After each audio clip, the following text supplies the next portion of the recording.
One park in Middle Georgia is taking time to fix up projects around a popular lake. I took a trip up to High Falls State Park, where officials are getting ready to fix up a 100-year-old dam. On a perfect day, you probably couldn't find a better place to be than High Falls State Park. Just ask the campers. This just kind of came to mind, so we just came up here to camp for a couple of days. Hundreds of visitors are filling up the park this fall, and right on time.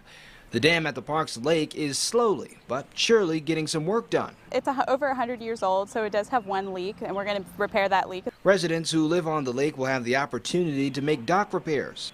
Officials plan on draining the lake several feet. You can see some of the drainage actually happening right there behind me. Officials say in just a couple months the lake will be down to the level they need it to be to make repairs to the dam. It takes a long time for the lake to get lower, because we're going to draw it down about 5 to 6 feet. So it's going to take a long time for that to be drawn down, and then once we draw it down, we only have a short amount of time for everybody to be able to get everything done they need to. The routine project is expected to take nearly 4 months. During that time, pipes like you see here will be spewing out gallons and gallons of lake water into a creek. Typically we lower the lake every 3 years, so this is part of a normal lowering of the lake. The dam, there's like these 2 doors. They're going to fix one of those so that way where we can open it up and it will allow water to be released.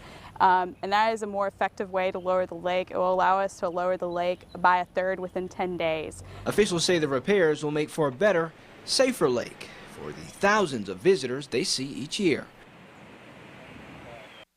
And everyone who wants to head over to the High Falls State Park and use the lake, you have about a month left before the lake will be too low for any lake activities. The maintenance project is expected to finish by the end of February.